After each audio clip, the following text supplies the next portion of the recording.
In a quiet village, nestled between mountains and meadows, there lived a woman whose name no one remembered, but whose heart everyone felt. Her cottage was small, her clothes worn thin by time, and her cupboard often bare. But within her home lived the kind of richness that can't be counted. Love, laughter, and the hope that somehow life would reward those who never gave up. She had 3 sons.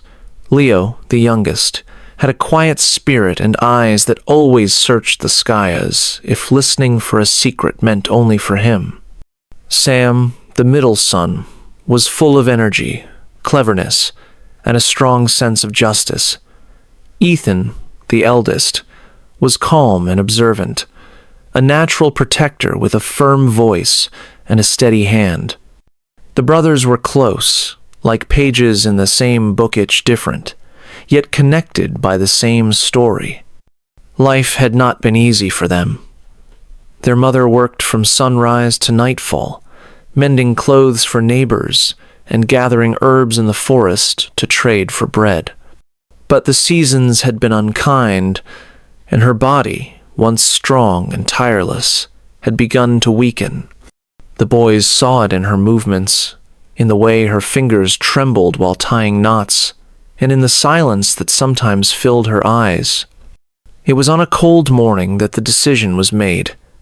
The roof had leaked again, and the firewood pile was nearly gone. The boys sat together in the kitchen, their mother pouring the last of the tea into their cups, pretending not to notice her own was empty. Ethan spoke first. "We can't let her keep carrying this alone." His words were simple, but his voice carried weight. Sam nodded. "We've always said we would find a way to change things. Maybe this is the time." Leo didn't speak at first. He stared into the steam rising from his tea, watching it disappear. Then, quietly, he said, "Let's go. Each of us. Let's find our own path. Maybe if we each walk far enough, one of us will find something worth bringing back." Their mother stood in the doorway, silent. She had heard them, but said nothing. She didn't cry. She didn't ask them to stay. She only folded her hands together, as if in prayer, and whispered, "Then go with purpose. Don't chase money. Don't chase pride. Chase something that lasts." It was not a farewell born of drama or tears. It was a quiet kind of courage, the kind that leaves a door open, a meal warm on the stove, and a window lit long after the ones you love have walked into the unknown. That afternoon, each of the brothers packed what little they had. Ethan took a carving knife from his father's old chest. Sam brought a notebook filled with ideas. And Leo took nothing but a sketchbook and a pencil, believing that the world would show him the rest. As the sun lowered into the trees, casting golden light on their home for what felt like the last time, the 3 brothers hugged their mother one by one. She held them tightly, not to keep them, but to remind them they were never leaving her heart. No one spoke as they walked away, their feet crunching softly on the gravel path. The village watched them gossamer with curiosity, others with doubt. But in that moment, something quiet and powerful bloomed in the wind. 3 sons, 1 hope, and a mother's silent prayer that the world would teach them not just how to survive, but how to return with something greater than gold. Leo was the first to take the path leading east, toward the sea and the rising sun.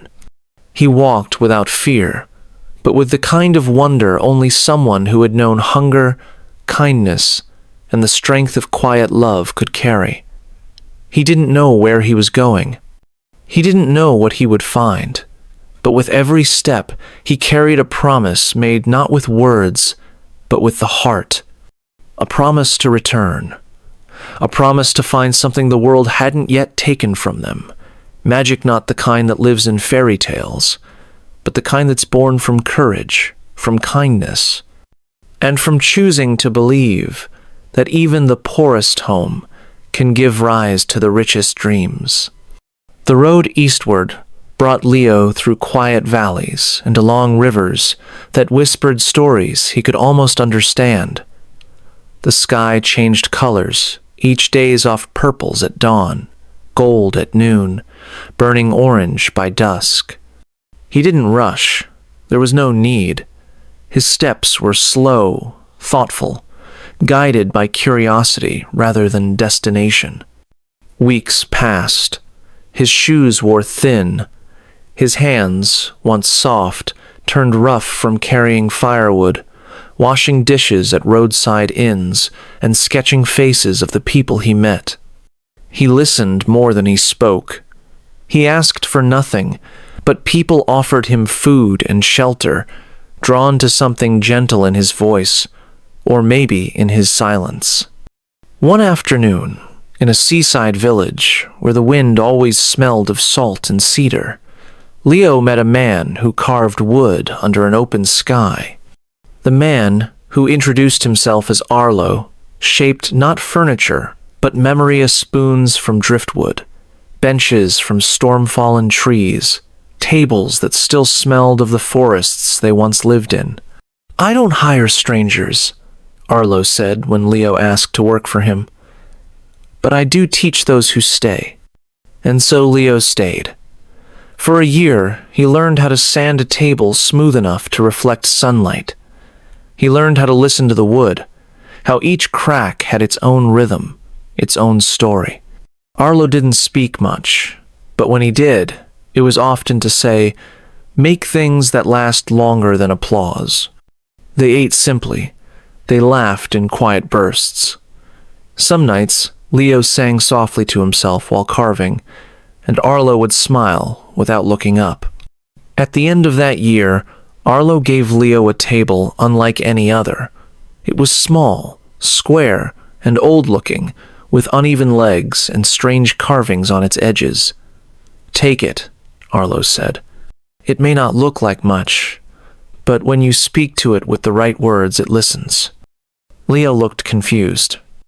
Arlo placed his hand on the table and said, "Let joy be served." At once, the table filled itself with warm bread, soup fragrant with herbs, and a bowl of berries so fresh they still carried morning dew. "It doesn't give you what you want," Arlo said. "It gives you what you need, and always with joy." Leo couldn't speak. His chest ached in that quiet, full way that only comes when kindness takes you by surprise. He bowed his head. "Thank you for everything." Carrying the table on his back, Leo continued his journey. But this time he didn't walk as someone searching. He walked as someone ready to share.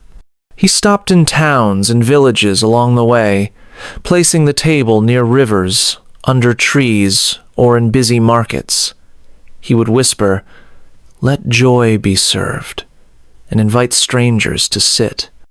A mother with a crying child, a traveler who'd lost his way, an old woman who hadn't spoken to anyone in days.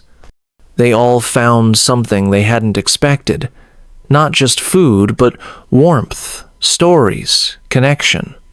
Leo wrote poems about them in the margins of his sketchbook. He believed that feeding a body was good, but feeding a soul was better. Months passed, and he felt something inside him shift.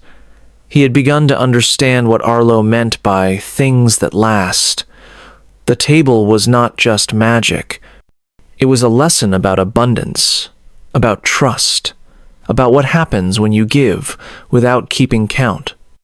And yet, as the snow began to fall in distant hills, a thought returned to him like a quiet echo. "I want to see my mother. I want to go home." He turned west and began the long journey back. On the last night before reaching his village, Leo came across a crooked house with ivy-covered walls. Tired and hungry, he knocked on the door. An old man answered, eyes sharp behind a warm smile. "May I stay the night?" Leo asked. "You may," the old man replied, "but I have no food to give." "That's all right," said Leo. "I can share mine." He placed the table by the fire, laid his hand gently on the wood, and whispered, "Let joy be served." The room filled with smells of home, bread, stew, roasted vegetable simple, comforting things. The old man's eyes widened, but he said nothing. That night they ate together in quiet wonder. But as Leo slept, the old man crept into his room. His smile was gone. His hands trembled with greed. He stole the table and replaced it with one that looked identical, but had no magic in its grain. Morning came. Leo, unaware, lifted the table onto his back and continued toward home, heart full of stories to share. His mother greeted him with tears. He kissed her hands, touched the doorway like a sacred memory, and said, "I have something to show you." They invited neighbors. Old friends gathered, curious, hopeful. Leo placed the table in the center of their home and spoke the words, "Let joy be served." But nothing happened. The silence was louder than laughter. People smiled politely, then turned away. Some whispered. Some didn't bother to hide their amusement. Leo's face burned with confusion and shame. His mother touched his arm, but he gently pulled away. That night, he didn't sleep. By morning, he was gone again. He didn't leave a note, only a drawing on the table, a sketch of 3 brothers walking into the wind, and a caption beneath it. Sometimes, the journey doesn't give you answers, just new questions worth chasing. Sam never looked back as he left the village. He had always been the most restless of the 3, the one who asked the most questions, who challenged every rule with a quiet grin and a pen in his pocket. While Leo walked with wonder, Sam walked with purpose. He wanted to change something, not just for his family, but for the world that had forgotten how to listen. He traveled far through fog-covered mountains, across silent lakes, through towns so small they didn't have names. In one of these towns, where the houses leaned against each other like old friends, and the air smelled of pine and iron, he met a man who lived alone. The man was blind and called himself Emery. He built things not with sight, but with sound and touch. Instruments that sang without strings, lamps that glowed with warmth instead of fire, boxes that played lullabies when opened. Sam watched him for a long time before speaking. "Do you ever wish to see again?" Sam asked. Emery smiled, his eyes clouded but calm. "I see more than most. I see ideas, shapes, what people hide. I just don't use my eyes to do it." Sam stayed. He helped Emery by day and wrote in his notebook by night. He learned how to build with silence, how to hear things that weren't said, how to trust what he felt rather than what he could prove. At the end of the year, Emery handed Sam a rope. At the end of the rope stood a donkey's maul, gray, with tired eyes and a quiet strength. Sam raised an eyebrow. "A donkey?" Emery chuckled. "Not just any donkey. Say the words, 'Shine from within,' and it will give you what most men chase all their lives." Sam leaned closer. "And what's that?" Emery whispered. "Gold." Skeptical, Sam tried it. He placed a small wooden box under the donkey's mouth and said, "Shine from within." To his astonishment, bright golden coins fell into the box one after another, clean, warm to the touch, as if they had just been born from sunlight itself. He turned to Emery, but the old man had already gone back to his workshop, humming. Sam left the village with the donkey and a heart full of ideas. But unlike many who would hoard such a treasure, Sam didn't see gold as something to keep. He saw it as a tool. He traveled to towns with no schools and built libraries. In places where people walked miles for clean water, he helped dig wells. He bought books, paid teachers, and taught children how to dream bigger than their walls. He didn't tell them where the gold came from. They only knew him as the Golden Heart Traveler. One night, after reading stories to a group of children in a refugee village, Sam looked at the stars and felt a sudden pull his mother's face in his memory, Leo's sketchbook, Ethan's quiet strength. He missed home. He missed his brothers. And so he turned west. On the last night of his journey, he arrived at a familiar crooked house, the same house Leo had entered months before. Sam knocked. The old man opened the door with a smile that didn't quite reach his eyes. "You're lucky. I have a bed, but not much food." Sam smiled back. "Then maybe I can offer something in return." That night, Sam ate well-roasted potatoes, seasoned rice, warm flatbread. The donkey stood quietly outside. When the old man asked for payment, Sam nodded and stepped out with his wooden box. He whispered, "Shine," from within. The gold flowed gently, like water from a mountain spring. Unseen, the old man watched from the doorway, his mouth curling with greed. Later that night, Sam dreamed of his mother's laugh. When he woke, the donkey was waiting for him, or so he thought. He thanked the old man and continued his journey home, the box tucked safely under his coat. When he arrived, his mother wept with joy.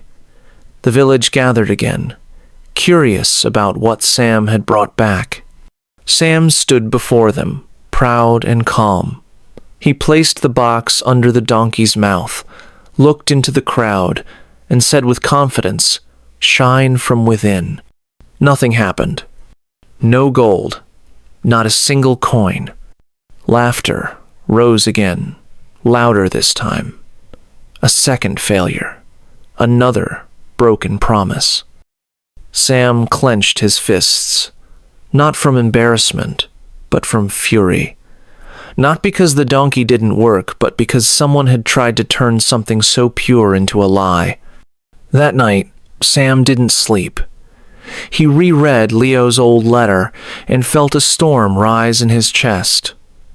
He didn't know how, but he knew who. The old man, the storyteller, the thief hiding behind charm. Sam wasn't like Leo. He wouldn't run from this. Instead, he took up his pen and wrote to Ethan. His message was simple. Leo was tricked. I was tricked. The same man, the same house. He stole what we earned. If anyone can set this right, it's you. Then, for the first time in his life, Sam signed his name not with pride, but with purpose. Sam, who finally understands the weight of gold. Ethan had always been the quiet force in the family, the one who said little, but watched everything. While Leo moved with wonder and Sam with vision, Ethan moved with weight. He carried the invisible burdens, the unspoken worries, the responsibilities no one named. When their letters arrived first from Leo, then from Sam, he read them in silence. He didn't speak of them to their mother. He only folded them, placed them inside his coat, and stood at the door just before sunrise. His mother looked up from her sewing and saw the way his jaw was set. "Will you be gone long?" she asked softly. "I'll be gone until I'm needed here again," he replied. Then gently, as if making a promise more to himself than to her, he added, "And I'll bring them home." The journey wasn't marked by beauty for Ethan. He didn't notice the curve of rivers or the shape of clouds. He was searching for something else, something hard, true, rooted. He believed that what had been taken from his brothers wasn't just a magic table or a golden donkey. It was dignity, and that, Ethan knew, was worth fighting for. In the heart of an ancient forest, where the trees leaned close like old guardians and the air smelled of pine and memory, Ethan found an old man who lived without speech. People in nearby towns called him the Quiet Monk. He spoke with gestures, with pauses, with the sound of wind moving through branches. Ethan stayed without asking permission. He helped split firewood, cook humble meals, and carry water from the stream. The monk offered no instruction, only presence. But in that silence, something deeper awakened in Ethan. He learned the discipline of stillness, the sharpness of listening beyond words. He learned that justice, when fueled by anger alone, burns too hot to be useful. And, most importantly, he learned the art of restraint, the power of waiting, of watching, of striking, only when the moment was right. At the end of a full season, on the morning the first frost appeared on the leaves, the monk handed Ethan a box carved from blackwood. It had no latch, no lock, only a quiet pulse in his hands if it remembered something he didn't yet understand. Inside, there was a single object, a narrow, polished stick. Ethan looked at it, confused. "What does it do?" he finally asked. The monk, for the first time, spoke. His voice was low, deep as tree roots. "When injustice rises, speak the words, 'Truth must rise.' The stick will act. When mercy must return, say, 'Truth, rest again.' Use it not with pride, but with wisdom." Ethan bowed. No questions, no farewell, only gratitude. He made his way toward the village where the crooked house stood. It was dusk when he arrived. The old man opened the door, just as he had for Leo and Sam. This time, he was older. Or maybe guilt had aged him. His smile was less certain. Something behind his eyes flickered when he saw Ethan. "You look tired," the old man said. "You may stay." "I don't need rest," Ethan replied calmly. "Just space to tell a story." That night, they sat by the fire. Ethan told him of Leo and the table, of Sam and the donkey. The old man nodded, feigning surprise, concern, curiosity. Ethan watched him with eyes that didn't blink. "And what about you?" the old man finally asked. "What did you find on your journey?" Ethan reached into his pack and set the box on the floor. Something different, something that doesn't feed hunger or fill pockets, something that remembers. The old man leaned forward, trying to hide the flicker of greed that had never truly left him. But before his hand could touch the box, Ethan stood and spoke the words. "Truth must rise." The box opened on its own, and the stick leapt out not with violence, but with certainty. It moved with the grace of thunder striking the floor, the walls, and finally, the old man himself. Not to destroy, but to awaken. With every blow, it spoke the names of the ones he had hurt. Leo, Sam, the quietness of their hope, the smallness of their dreams, the laughter that had turned to silence. The old man fell to his knees, not from pain, but from the weight of what he had done. His eyes, finally clear of hunger, filled with something else regret. Ethan stood tall, the firelight catching the edge of his jaw. He didn't shout, he didn't curse.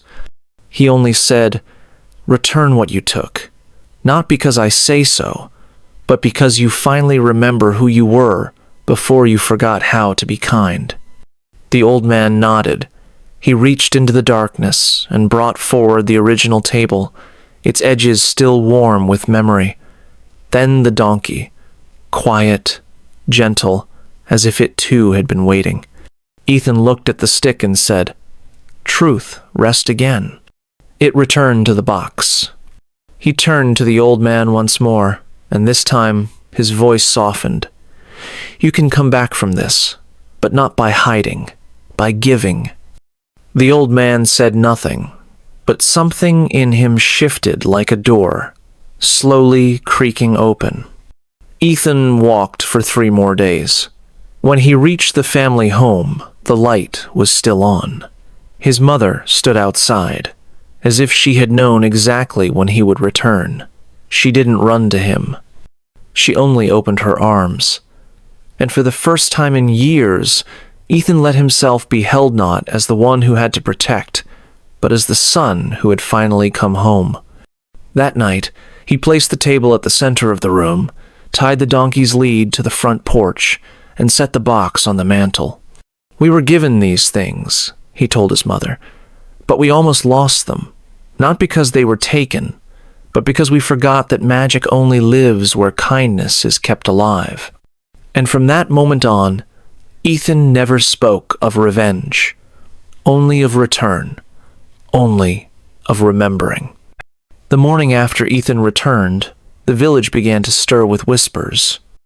People had seen him walking in at dawn, carrying a table strapped to his back, leading a small gray donkey, and holding a box as dark as the night sky.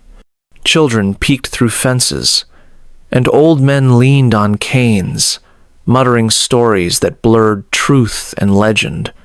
But inside the house, it was quiet, so quiet you could hear the breath of belonging in every corner. His mother moved through the rooms in gentle disbelief, setting extra plates on the table, opening windows as though welcoming the world back into her life. She hadn't asked how he'd found the missing treasures. She didn't need to. She only looked at Ethan and saw that he had returned not only with things, but with something far rarer, a sense of peace. By noon, letters had been sent, messages whispered from house to house. That evening, just before sunset painted the rooftops gold, Leo and Sam came home. Leo's eyes were red from the road, but they sparkled when he saw the table sitting in the center of their childhood home, not as a secret, but as a symbol. Sam stepped through the door with a long breath, like someone who had been holding it for months. He knelt by the donkey, touched its nose, and smiled. For a moment, none of them spoke. They didn't need to. 3 brothers, 3 stories, 1 truth. They were home, and they had come back, changed. Their mother, standing by the window, wiped her hands on her apron and said, "Then it's time. Call the village. Let them see what love, work, and memory can become." That night, every house emptied. People carried lanterns, children clung to their parents' hands, and the square in front of their cottage glowed with light and wonder. At the center stood the table. Leo approached it and laid his hand gently on its surface. "Let joy be served," he said. Food appeared instantly not rich or extravagant, but warm, beautiful, made of comfort. Soups that smelled of home, bread that reminded people of their grandmother's kitchen, spices that turned the air into song. Laughter filled the space like music. Then Sam stood beside the donkey. He held the wooden box beneath its mouth and spoke, not loudly, but with the ease of someone who had stopped seeking approval. "Shine from within." Gold coins dropped softly, not in excess, but enough to offer hope, to pay for medicine, to rebuild the old schoolhouse. Each family was given a bag, not for wealth, but for dignity, for choice. Finally, Ethan walked forward and placed the black box in front of everyone. "This," he said, "isn't here to punish. It's here to remind us. Magic doesn't belong to the greedy. It belongs to those who guard it with love." Then, instead of keeping the objects hidden, the brothers made a decision that changed everything. The table, the donkey, and the box would not belong to any one person. They would belong to the village. A week later, they built a small wooden hall beside their home. Inside, they placed the magic table in a circle of bookshelves. They called it the Language Garden, a place where stories were shared, songs were taught, and villagers of all ages learned English, not through grammar drills, but through tales, through cooking sessions, through conversation. The donkey was kept in the stable, visited by those in need not to become rich, but to begin something meaningful. A new business, a long-postponed journey, a letter never sent. And the black box?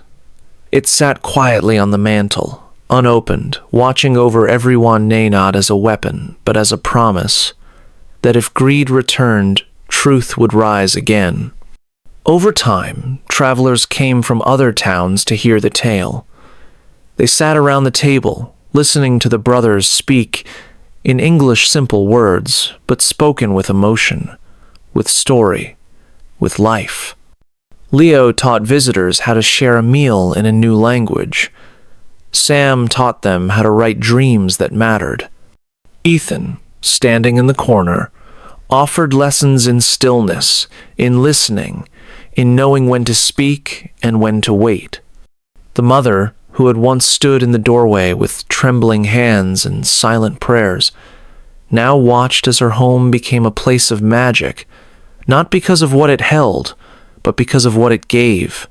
One evening, as the sun sank low and the village rested in the golden light, Leo looked at his brothers and said, "We left to find something greater than ourselves."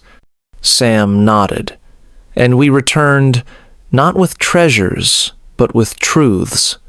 Ethan, his voice steady, added, "And those are meant to be shared." The wind moved softly through the trees, as if agreeing. And far in the distance, in some other town, another young traveler packed his bag, hearing the story for the first time, ready to chase not gold, not fame, but something far more powerful.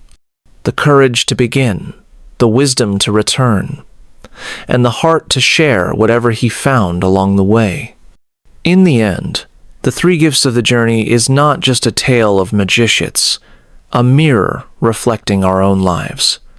Leo's quiet kindness, Sam's generous spirit, and Ethan's courageous justice remind us that true power lies not in what we own, but in how we choose to live.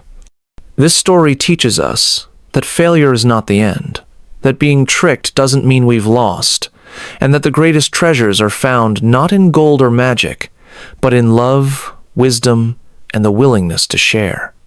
Let it inspire you to walk your own path with purpose, to speak with honesty, to give without fear, and to return when it matters most. If this story touched your heart or made learning English feel a little more meaningful, don't forget to subscribe to our channel. Your support helps us create more inspiring content to grow with you, story by story. Let's keep learning together.